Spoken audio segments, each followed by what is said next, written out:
നമ്മളൊന്ന് ഫിറ്റ് ചെയ്യുന്നത് hero Honda സ്പ്ലെൻഡറിൻ്റെ എഞ്ചിനാണ്.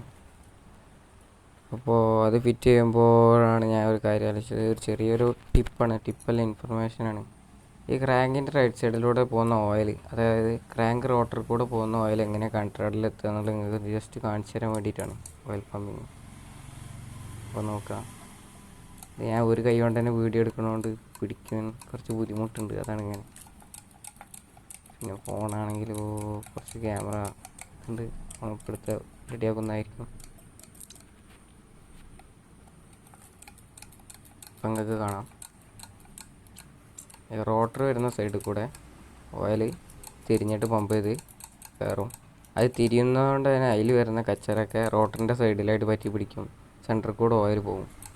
ഇപ്പോൾ കണ്ടില്ലേ, കൺട്രാറിൻ്റെ നീഡിൽ ബെയറിങ്ങിൻ്റെ അതിൽ കൂടെയാണ് ഓയിൽ എത്തുക. എന്നിട്ടത് പുറത്തേക്ക് അങ്ങനെ പോവുകയും ചെയ്യും. ഇങ്ങനെയാണ് റാങ്കിൻ്റെ സെൻറ്ററിൽ കൂടെ പോയിട്ടുള്ള ഓയിൽ കൺട്രാറിൻ്റെ നീഡിൽ ബെയറിങ്ങിലേക്ക് എത്തുന്നത്. ഇത് പിസ്റ്റൺ സിലിണ്ടർ പുതിയത് മേടിച്ചതാണ്. ഈ ഹീറോയിൽ മേടിക്കുന്നതിനെക്കാട്ടും നല്ലത് ഗോഡ്സ് പറഞ്ഞ പുറത്തുള്ള കമ്പനി എടുക്കുന്നതാണെന്ന് എനിക്ക് തോന്നിയിട്ടുണ്ട്. കാരണം ഇതിനേക്കാളും എനിക്ക് ലൈഫ് കിട്ടിയിരുന്നു പുറത്തുള്ള ഗോഡ്സൊക്കെ ഇടുമ്പോഴാണ്. ഇത് ഉഷയാണ് വരുക. ഉഷ പെട്ടെന്ന് ഓയിൽ ചിലവും അതേപോലെ തന്നെ ചൊറയാണ് ഉഷ. ഒറിജിനൽ സാധനത്തിനുള്ളിൽ വരുന്ന ഉഷ പറഞ്ഞ കമ്പനിയാണ്. പിന്നെ ടൈമിംഗ് ചെയിൻ കിറ്റ് മാറ്റിയിട്ടുണ്ട്, 460 രൂപയാണ്. പിസ്റ്റന് 2000 വരുന്നുണ്ട്. അപ്പോൾ ഓക്കെ.